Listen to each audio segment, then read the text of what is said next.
So today we're going to talk about Bayard Rustin. Now, Rustin was a civil rights activist born in 1912.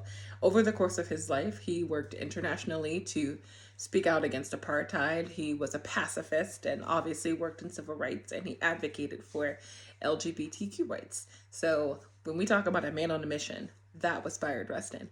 To be honest, I'd never heard of him. And you want to know why I'd never heard of him? Because unfortunately, this country has a very deep-seated history of sweeping people who are minorities and then also gay under the radar. So I watched the movie Rustin, which has won several awards last year, and honestly, it was a great movie. It says a lot about a movie when its intro on Netflix is President Obama talking about it. That itself, I was like, wow. So I watched the movie, and obviously I really appreciate the fact that President Obama and Michelle Obama were executive producers on it. So I was like, oh, big deal. And it turned out to be an amazing movie. I love the way they told the story of Bayard Rustin.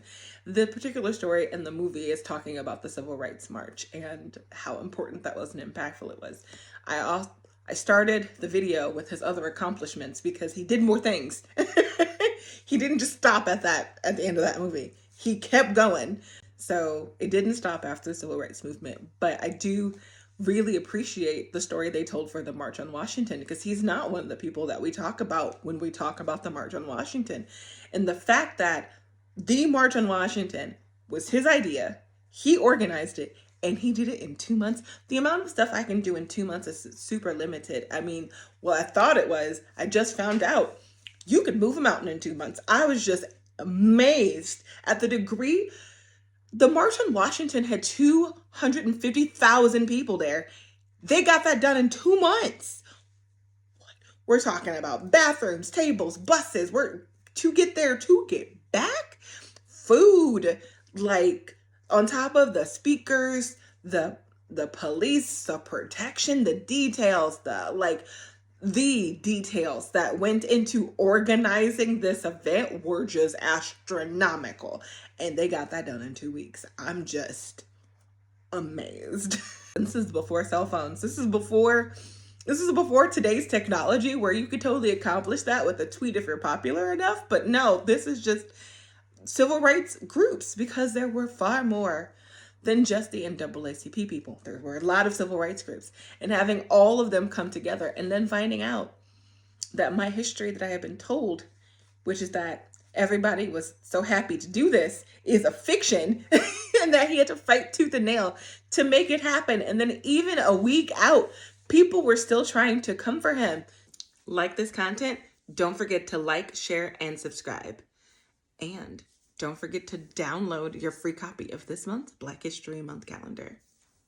Now that we're talking about people trying to come for him, that's because he was gay. Apparently, that was a problem. Shock to no one, because this is about the 1960s. Yeah, and we're still addressing how we feel about homosexuality in America, which is kind of messed up, but worse than the 60s. So in the 1960s, he was an openly gay man, and that in itself is just hard to do, unbelievable, and I am super proud, but also could understand why I'd be scared for him. In 1953, he was arrested, beaten, and charged with vagrancy for having sex with a male in a parked car. He was sentenced to 60 days in jail and then forced to register as a sex offender. And then that charge continued to haunt him over the course of his career.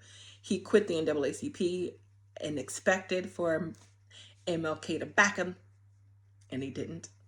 What I liked about the movie was the way they showed him, the people around him, forcing him back into fixing the problem. And it was something that kept coming up. Like, people kept bringing it out. I mean, imagine being on the news, and a much bigger deal then than now, and them being like, you're a pervert because you're gay. You didn't do anything wrong. It's just who you love. Having them call him a pervert for having consensual sex with a man and having that broadcast nationally. It's horrifying to think that that is the place that we're coming from, where that degree of evil and embarrassment. But I love how eventually Martin and his friends stood up for him. And I love that that brought him to tears, because there was a point in time where Martin didn't stand up for him. And that I like. Again, I'm not trying to demonize MLK. MLK, great dude. Very happy for him. Also, grateful that we're making him into a human being. I like that the movies that have been coming out that have MLK in them don't have him as a demigod, because we really need to move away from people as gods, because people are flawed. They do bad things sometimes. But what I really liked about this story was it's kind of a story of forgiveness and redemption, because they do make up and they become friends again. And like Martin accepts his friend's sexuality, and just the way that they came to bat for him and how that worked, and how he accomplished this big thing even despite pushback from people who were really trying to sink the ship, only for him to put this thing together, receive zero credit, and then when the president asked to speak to the top leaders, he's not welcome to sit at the table. Just like he did this, and I'm sure was proud of his accomplishment, but just the fact that he was denied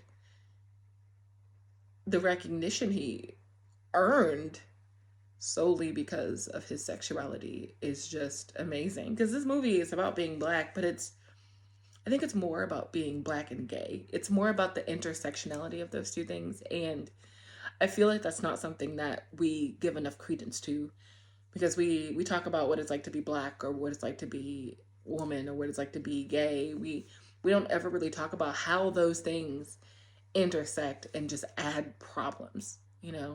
If you're a white gay male, you're still white, and while that does not take away from the discrimination that you face on a day-to-day basis for being gay, it does add a level of protection that someone who is a Black gay male doesn't have.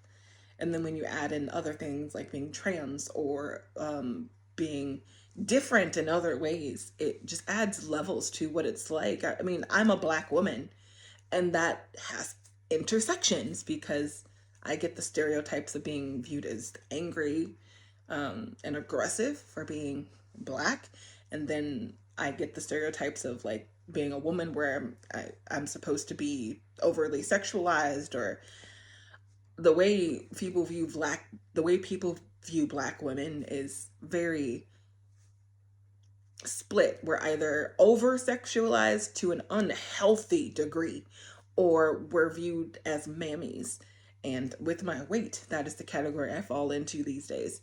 Seeing the intersection of those things and realizing that in itself is a whole new story to tell. I really love how the movie did a great job telling it, talking about what it was like to be Black, and then to be gay, to be discriminated against by your own group of people because you're gay, and how it really does feel like humans are constantly looking for a way to beat someone who is different from them. And this is the speech he gives to Martin in there, where he's like, we're just looking for anything to make someone less than us so that we can feel better about ourselves. And that has not changed. It hasn't. Over the course of our existence, it hasn't changed. We're still doing that. We're still looking for ways to make people feel less than so we can feel better about ourselves. And that's the human condition that I feel like we need to work on. Not just I feel like we genuinely need to work on that. And I love how the movie showed him working through it, just like, I'm gonna keep going. And even when he started having the breakdowns about being the degree of humiliation and the fear of being fired from this project that he worked so hard on, and then coming back and seeing his team just like, whatever, we don't care, we know he's gay, and they just keep working like it was the mission was more important than his sexuality. And I love that the organizations didn't allow that desire to tear him down to stop a movement. I just wish that he'd been able to get the credit he deserved while he was alive. Speaking of credit he deserved, did you know that President Obama posthumously, meaning after Bayard Rustin had died, because he died in 1987 and Obama was president in 2008, but in 2013, President Obama awarded him the Congressional Medal of Freedom. And I thought that was really amazing, bringing light to someone who just was overshadowed because of his sexuality, not his accomplishments, because man, he did not stop racking up wins. Bayard Rustin just kept going. He didn't let anything stop him. And I just, oh gosh, I wish I had that degree of tenacity, because I don't. And it's amazing to see that it existed. And something else I thought that was interesting was that in 2020, the state of California pardoned him, again, posthumously, for his conviction in 1953, because it was part of the anti-gay laws, ways to punish men for being gay. So it's nice that that's something that's being addressed. I just wish we were doing more for people who are alive, because we're still battling for the rights of all minority groups. And it's sad, because me having shouldn't take away from somebody else. It doesn't take away my right to exist, my right to have an abortion, my right to love who I love. Those things don't actually impact anyone but me yet, and my partner, theoretically. We make it into something, and I wish we could start to see people as people and move forward. But the best way to do that is to know our history, know where we come from. We can start moving forward instead of backwards, which is why I'm going to continue to post educational content, because we need to know things. Anyway, so Bayard Rustin, if you have not seen the movie, again, it came out last year. It is available on Netflix. I say go watch it. It's great. It's obviously Academy Award winning with many nominations. I think there were 11 wins over the course of last year's different categories and awards, and 66 nominations. It's not a bad movie. It did a great job. Something else. What I really found intriguing about Bayard Rustin was the degree of shits he did not give.